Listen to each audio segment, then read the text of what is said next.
Hey friends, welcome back to the channel. Today we're going to be checking out something that if you love to play games on the Xbox 360, Xbox One, and sometimes you don't love the controller that you have and you would like to use something from another company, another console, I think this is going to be it for you, because this right here is the Wingman XB adapter. Let me show you right over here.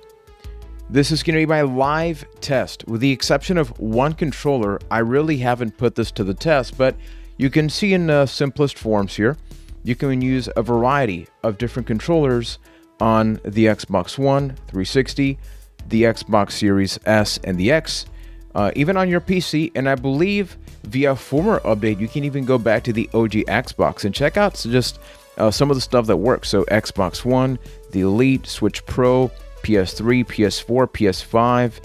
I've even used the 8BitDo arcade stick using this on my Xbox 360. So I thought that the best game to really put this to a test would be something like Super Street Fighter, because it's a fighting game. That way you can get a test, or a taste I should say, for latency and everything else. And let me just show you. So this is my Nintendo Switch controller. This is going to be a raw video, right? I don't want to do a lot of jump cuts or anything like that. This is in full prep for my full review on the main channel, so hopefully you do appreciate that. It's all about having an honest conversation with you. This is the game. I thought that putting my iPhone here so you can see a live test is going to be good, and as you can see at the bottom, actually works, and there you go. So this is completely wireless right now. All this is basically a USB dongle that you plug into, in this case, my Xbox 360 Elite. I had the black model, plugged it right at the front. I plugged this in via USB one time, and after that, it does detect it. So sometimes I did notice maybe there was a slight delay or something, but we'll see what happens. So we are going to be switching here. Let's head over to arcade mode. This is as uncomfortable as it looks. I'm just going to see it for the sake of video. But we are going to test out other controllers. It's not just going to be about this one. And this is something that was sent to me for review, so full disclosure there. But I was beyond excited because I really don't like the Xbox 360 controller. So when they asked me, hey, do you want to review this? I'm like, of course. Anything to not use that controller. And I know some people love it, but I don't like the D-pad and I don't like the buttons. I think the joystick and the placement is great, but generally speaking, yeah, it's not exactly it for me. So we are going to be starting it off with Ken, and it'll be interesting to see how it reacts if I try to live switch with different controllers, but let's just see how this works with the D-pad, which the Pro does not have the best D-pad, right? Like, let's just get that out of the way. This is more so for testing purposes. So let's use, okay. Should have maybe done training mode. But right off the bat, I mean, I am playing this. As you can see, it works just fine. And check this out. Even if I press the home button, this works. So what's interesting is my 360 is directly below my desk. So there is a slight gap between the Bluetooth receiver, which is the dongle, and the controller, and that could add a little bit of latency, but that could just be me talking. So I'm just going to play for a couple more seconds, and then I'm going to plug it in via USB, and I'll tell you if I see a difference. But keep in mind, once again, there's a desk right in the middle. But it is something to consider depending your setup. But generally speaking, I mean, I am playing the game. Not great. Let me just switch here so you can see the game in better quality, right? Slightly better quality. Okay, so let's pause now. I'm going to pause now. And then I do have the Switch, the authentic Switch USB cable to charge the controller. And it was wedged on my chair. That's not good. We are going to plug it in, and this is more so just to see if I notice any more or less delay. And I'm playing this on a more traditional setup now, like I have the controller on my lap, right? Ideally, this is kind of how you would play games. You know, you're not playing it directly in front of the TV, kind of like how we would back in the day, right? So let's just play a little bit more. No problem using the D-pad. See if we can get a special going. I forgot what Ken's is. think it's this. Nope. Well, we did that. We did the EX. Okay, so let's pause this. And this could go sour because there's not an official thing that says, hey, you just switch controllers as you're playing. So right now, I am unplugging the Switch controller, which you can see it's still marked player 1. So the compatibility is really good. The fact that you can complicate yourself, like it does have some buttons on the sides for Bluetooth compatibility, but in my case, I just plugged it in via USB, took out the cable, and it worked just. Now I'm going to use the controller that I really wanted to use when I got this console. I'm curious, because I have paired this before. Okay, so this is my Xbox One controller.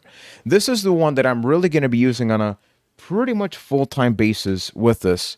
And just to make things a little easier for me, I am going to plug this in to the device. And I really should have gotten shorter cables, but it is what it is. I used to have a much longer gaming setup, so that's why all my cables are like super long. What's interesting, this still detects it as a player 1, so it does resync, which is actually a good thing, right? But let's see what happens if we plug this in. Will I break it? Will I don't know what's going to happen. Okay, it immediately rumbled. Oh, look at that. So let's play it wired for just a little bit. Just fine. You can see the button works. You can go back to the menu. Yeah, this is maybe my favorite gaming controller overall. So we beat Honda. It's taken us like how long? Over 6 minutes to beat Honda here.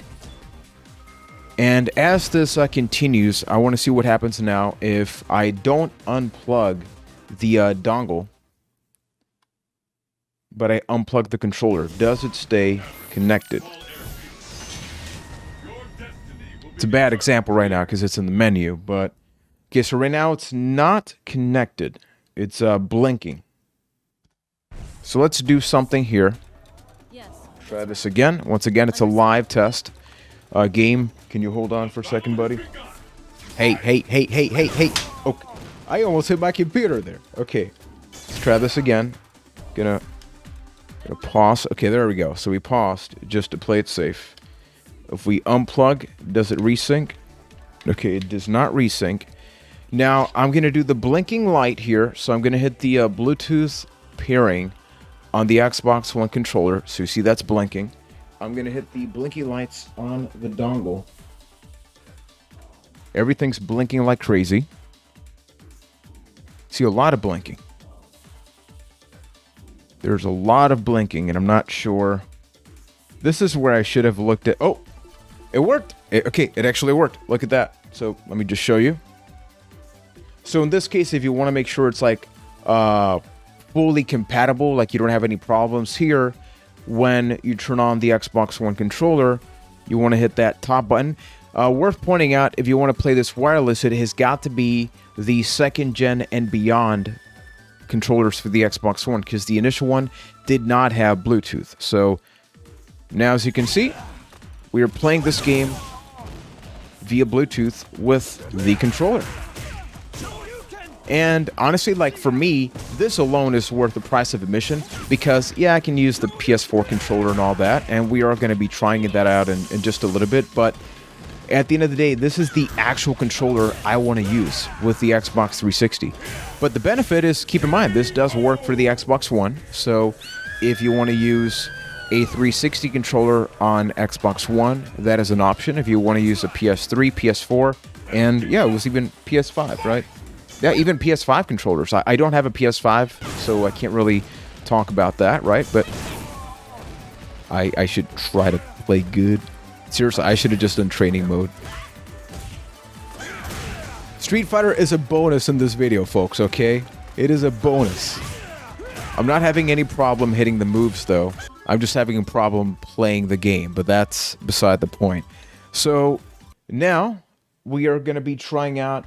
I had different controllers here, but for the sake of time, you know, I do have my PS3 controller. I don't see a lot of people really using this for that. As much as I love the PS3, it does not have the best controller. So because it uses the same the same cable, the Xbox One, as the PS4 controller. Now we're going to be doing that. So notice it's still on. So this is still the main controller. Gonna switch the screen. I'm using Epoch Cam, by the way. It's an app from Elgato to wirelessly, like, I don't have any cable that's like an HDMI out from my iPhone to my computer. I'm just like charging the phone, but it's like works super well, like wireless. So we are just gonna plug this in.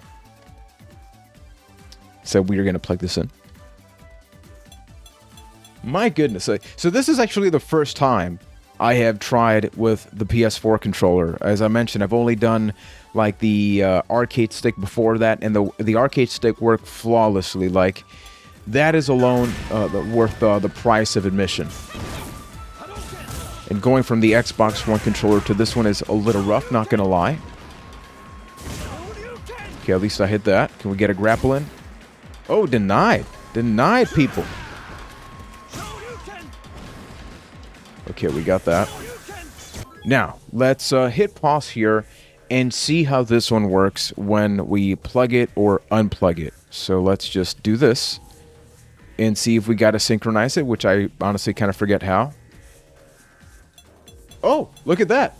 All I did is hit the PlayStation button. Okay, it shut off now. Interesting. Okay, so this one has a slight glitch, if you notice. It does resync every time I press that, but pressing... My controller could be out of battery. That could be... Does it give me any kind of indicator on screen? Because it does shut off. So maybe this is a bad example. And I don't have... Okay, people, I don't have another PS4 controller, so either the battery in this one is low, because it does turn on, but immediately shuts off. So you saw it does work. I'm pretty sure we should not have any problem getting that running, but I am wearing pants, people. You are going to watch me go. This is the future of YouTube. I am going to walk over there and grab another PS4 controller just for you, okay? Just to make sure this works. Let's make sure the pants are on, right? And we are going to walk together, people. Check this out. Check this out.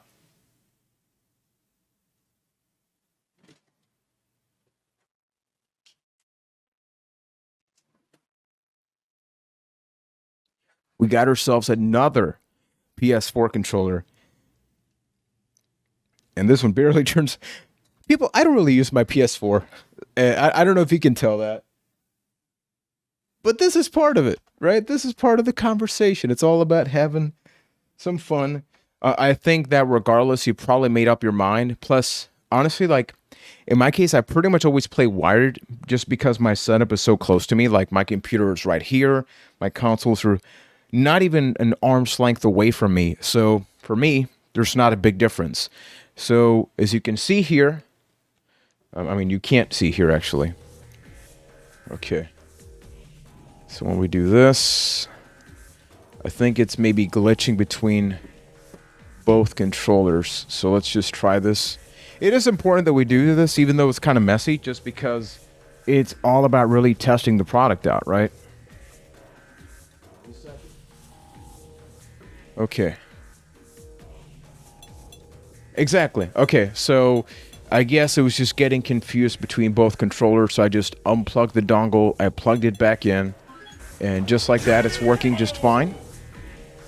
So we got both victories here. And just for the sake of a quick test here. Oh, this is not working right now. Okay, let's see here. So that's happening.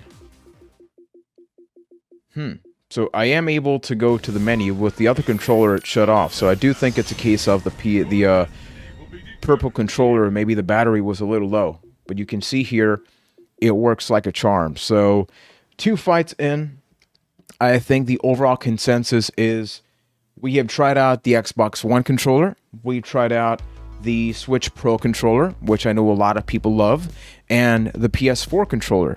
I forget if I've gotten any of the names confused. It's a lot of them. But what matters is maybe you're like me and I have 3 drawers worth of controllers, people. Okay, so The fact that I can go from using 6 controllers across my devices and maybe drop it down to 2 is very helpful. So as far as the Wingman, let me actually just show you what it looks like, the little dongle here. This is what makes the magic happen. This is what makes it all possible, and I am going to be dropping an affiliate link at the bottom of this video, and in the near future there will be a full review where I actually not just talk about this. I have other products from them, including this one right here, which, get this, you can use pretty much almost any of these controllers on a PlayStation Classic or a PlayStation 2. And if you've gone to eBay, you know that those prices are just going up in price a lot, especially the original non-third-party controllers.